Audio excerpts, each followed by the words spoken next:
ओम नमः शिवाय. परमपूज्य गुरुदेवता श्री कलावती माता लिखित परमार्थ मार्गदर्शन भाग 2. सत्वशील राजे. पुस्तक वाचन. 10. भर्तृहरी राजा. अवंती नगरामध्ये भर्तृहरी नावाचा राजा होता. त्याच्या पत्नीचे नाव पिंगला असे.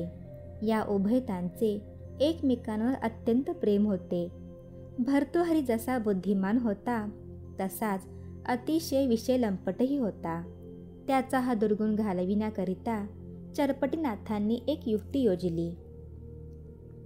एके दिवशी चरपटीनाथ अकस्मात भर्तृहरीच्या वाड्यात आले.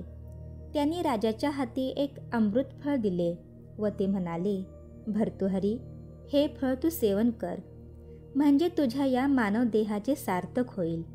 तू अक्षयपदाचा धनी होशील. चरपटीनाथ तेथून निघून गेल्यावर राजाने ते फळ आपल्या आवडत्या राणीला दिले आणि म्हणाला, पिंगले, हे फळ जर तू सेवन करशील तर अमर होशील. तेणेकरून मला तुझा सहवास पुष्कळ दिवस मिळेल. ते ऐकून राणी म्हणाली, प्राणनाथ, शुभ दिवस पाहून हे फळ मी खाईन, तोवर चांगले जपून ठेवीन. दुसऱ्या दिवशी तिने ते फळ राजाला न कळत आपल्या आवडत्या खिसमतदाराला दिले आणि हे फळ जर खाल्ले तर अमर होतात करिता तुम्ही सेवन करा असे सांगितले. पण त्याने ते फळ आपण न खाता आपल्या आवडत्या दासीला खाण्यास दिले. दासीनेही आपण अमर होऊन काय फायदा, त्यापेक्षा आपल्या राजाला हे फळ जर दिले तर तो अमर होऊन पुष्कळ दिवस प्रजेचा प्रतिपाळ तरी करील. अशा विचाराने तिने ते फळ एके दिवशी संधी साधून राजाच्या स्वाधीन केले. लगेच राजाने हे फळ तुला कोठे मिळाले असा तिला प्रश्न केला. तेव्हा तिने खिसमतदाराचे नाव सांगितले. त्यावर राजाने त्याला बोलावून आणविले. चौकशी अंती राजाला सर्व सविस्तर हकीकत समजून चुकली. तेणेकरून राजाला पश्चाताप झाला. त्या समयी आजवर ज्याच्या मागे लागून मी स्त्री लंपट म्हणून घेतले, ज्या प्रेमामुळे मला मनुष्यजन्माच्या कर्तव्याचा विसर पडला, अशा बनावट व कपटी प्रेमाला धिक्कार धिक्कार धिक्कार असे त्याच्या मुखावाटे उद्गार निघाले. राजाला आपली गोष्ट कळाल्याचे वर्तमान पिंगलेला समजताच तिने अग्निकाष्ठ भक्षण केले. त्या क्षणी राजा सर्व संग परित्याग करून राजवाड्याच्या बाहेर पडला. जेव्हा तो घोर अरण्यातून जाऊ लागला तेव्हा त्याला पिंगलेच्या आठवणीने काहीच सुचेनासे झाले. तो खिन्न मुद्रा करून एका झाडाखाली बसला. इतक्यात त्या वाटेने गोरखनाथ येऊ लागले. त्यांनी भर्तृहरीचे विचार ओळखले. त्याला 4 उपदेशाच्या गोष्टी सांगाव्यात असेही त्यांना वाटले. पण तू जोगड्या आहेस, बायकोच्या वियोगाचे दुःख तुला काय माहीत, असे म्हणून तो आपल्या उपदेशाचा तिरस्कार करील, याकरिता ही वेळ नव्हे असे म्हणून ते राजाकडे कानाडोळा करून सरळ जाऊ लागले. थोड्या अंतरावर जाताच गोरखनाथांनी हळूच आपल्या हातातील तुंबडा सैल सोडला.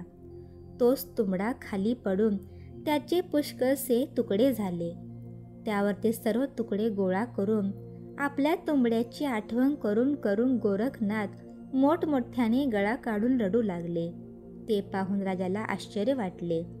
तो उठून गोरखनाथांच्या जवळ आला आणि, अहो महाराज, मी माझ्या बायकोच्या आठवणीने दुःख करतो, परंतु तुम्ही या क्षुल्लक तुंबड्यासाठी रडता, हे काय? असले तुंबडे हवे तितके मिळतील, परंतु माझ्या पिंगलेसारखी स्त्री मात्र पुन्हा मिळणार नाही म्हणून मला खेद वाटत आहे, असे म्हणाला. हे राजाचे बोलणे ऐकून गोरखनाथ म्हणाले, राजेंद्रा, माझ्या दृष्टीला हा तुंबडा व तुझी पिंगला सारखीच वाटतात. तू जसा मला तुंबड्या हव्या तितक्या मिळतील असे म्हणतोस, तसेच मी म्हणतो की पिंगलाही हव्या तितक्या मिळतील. अरे, या जगात स्त्रीपासून आजन्म सुख आजवर कोणी भोगले आहे? ययाती राजाने 1000 वर्ष स्त्री सुख भोगले, तरीसुद्धा शेवटी माझी इच्छा अजून अपुरीच राहिली, असे त्याने उद्गार काढले. पंचविषयांपैकी कोणताही विषय असो, त्यापासून शाश्वत सुख कोणालाही आजवर मिळाले नाही आणि मिळणारही नाही. करिता राजा, यापुढे तू या क्षणिक सुखाची आशा सोडून दे आणि संतांना शरण जा. म्हणजे ते तुला अखंड सुखाचा मार्ग दाखवतील. या उपर मागील सर्व गोष्टी विसरून टाक आणि परमेश्वराचे सतत स्मरण करून मनाला विषयध्यासापासून सोडव. पिंगलेच्या आठवणीने जसे तुला रडू येत आहे, तद्वत परमेश्वराच्या आठवणीने जर तुला रडू येईल, तर तू याच क्षणी शाश्वत सुखाचा धनी होशील. त्यावर राजा त्यांच्या चरणी लागला. लगेच गोरखनाथांनी राजाला दीक्षा देऊन नाथपंथी मिळवून घेतले. तेव्हापासून भर्तृहरी राजा भर्तृहरी नाथ झाला. अज्ञानी जीवांना त्यांच्या चुकीच्या वर्तनाबद्दल कधी स्पष्ट सांगून तर कधी गुप्तपणे त्यांचे दोष त्यांच्या निदर्शनास आणून देऊन त्यास सुधारण्याची संत सतत खटपट करत असतात. चरपटीनाथांनी भर्तृहरीला भक्ती मार्गाकडे वळविण्यासाठी एक अमृतफळ दिले आणि तेने करून पावसाळ्यात सृष्टी सौंदर्यामध्ये जसा एकदम बदल होतो, त्याप्रमाणे भर्तृहरीचा जीवनक्रम एकदम पालटून गेला. श्री सद्गुरुनाथ महाराज की जय.